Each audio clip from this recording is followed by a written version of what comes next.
এনসিপির সমাবেশের সর্বশেষ খবর জানাতে রাজধানীর শাহবাগ থেকে যুক্ত হচ্ছেন সহকর্মী হাসিব পান্থ। সরাসরি যুক্ত হচ্ছি সেখানে। হাসিব, এনসিপির সমাবেশের কি তথ্য আছে, নেতারা কি বলছে, সেখানকার সর্বশেষ চিত্র আমাদের তুলে ধরবেন। আফরিন, আমি এই মুহূর্তে আছি শাহবাগ মোড়ে। কিছুক্ষণ আগে যেমন ছিলাম আমরা এনসিপির কার্যালয়ের নিচে, সেখানে দেখাচ্ছিলাম আইন শৃঙ্খলা রক্ষাকারী যেভাবে তাদেরকে সেখানে অবস্থান করছিলেন এবং কোনো বিশৃঙ্খলা যাতে না হয় সেদিকটি দেখছিলেন। এখন আমি অবস্থান করছি শাহবাগে। এখানে একদম কিছুক্ষণ আগে যেমন ব্লকেট করা ছিল, তবে এই মুহূর্তে আমরা দেখতে পাচ্ছি যে বৈষম্য বিরোধী ছাত্র আন্দোলন সহ জুলাই মঞ্চ যারা, তারা প্রত্যেকেই কিন্তু নেমে গিয়েছে এবং তাদের প্রতিক্রিয়া তারা ব্যক্ত করছে যে আসলে আজ গোপালগঞ্জে ঘটে যাওয়া এনসিপির যে ঘটনাটি, সেই বিষয় নিয়ে কিন্তু আসলে তারা কথা বলছেন। এছাড়াও কিছুক্ষণ আগে কিন্তু আসলে শাহবাগ ব্লকেট অবস্থায় ছিল। পরবর্তীতে কিন্তু এনসিপির যিনি আহ্বায়ক আছেন তার সে কিন্তু আসলে রাস্তার ব্লকেট থেকে সরে পরবর্তীতে একটি পাশে এসে তাদের এই কর্মসূচি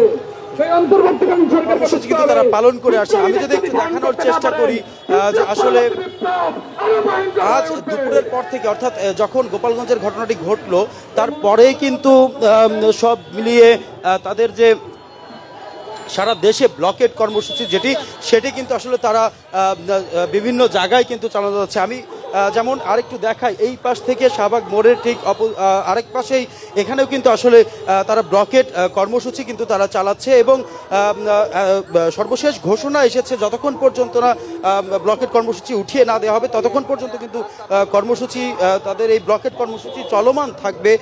এছাড়াও শাহবাগ মোড়ে যত্রতত্র অর্থাৎ বিভিন্ন জায়গায় পয়েন্টে কিন্তু তারা আসলে তাদের এই গোপালগঞ্জের হামলার প্রতিবাদে কিন্তু তারা।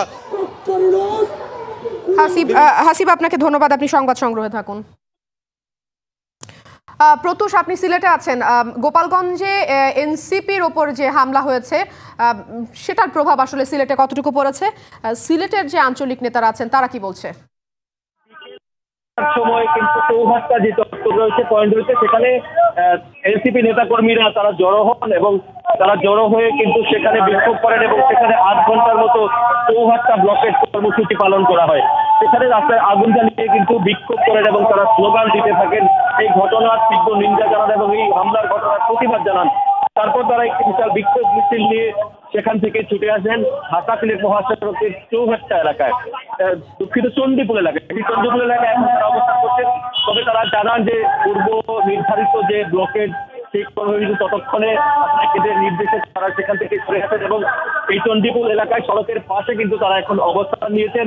কিছুক্ষণ আগে মূলত কার্যত সেটি শেষ হয়েছে, তবে এখনো নেতাকর্মীরা এখানে অবস্থান করছেন এবং তারা তাদের ক্ষোভের কথা, বিক্ষোভের কথা কিন্তু তারা সেখানে জানাচ্ছেন। তো সবকিছু মিলিয়ে তারা যেটি বলছেন যে এখানে আসলে গোলাপগঞ্জে যে ঘটনাটি ঘটেছে সেই ঘটনা তারা প্রতিবাদ জানাচ্ছেন এবং দ্রুততম সময়ের মধ্যে জড়িতদের গ্রেফতার এবং দৃষ্টান্তমূলক শাস্তি দাবি করে তারা বলছেন যে আসলে প্রতিটা স্বৈরাচারের দোসররা কিংবা তাদের বিশিষ্ট সংগঠনের নেতাকর্মীরা যেভাবে আসলে আইনশৃঙ্খলা বাহিনীর সামনে হামলা চালিয়েছে সেটির তারা নিন্দা জানিয়েছেন এবং স্থানীয় যারা এনসিপি নেতাকর্মীরা তারা কিন্তু এই ঘটনার প্রতিবাদ জানাচ্ছেন এবং তারা এই ঘটনার বিচার না হলে, ষড়যন্ত্র বন্ধ না হলে তারা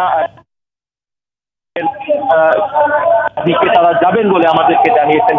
সবকিছু মিলে এখানে স্থানীয় এবং সিলেটের নেতৃবৃন্দ রয়েছেন, তারা বলছেন যে এই ঘটনার সুষ্ঠু সমাধান চান এবং প্রতিশোধ। প্রত্যুষ, আপনাকে ধন্যবাদ।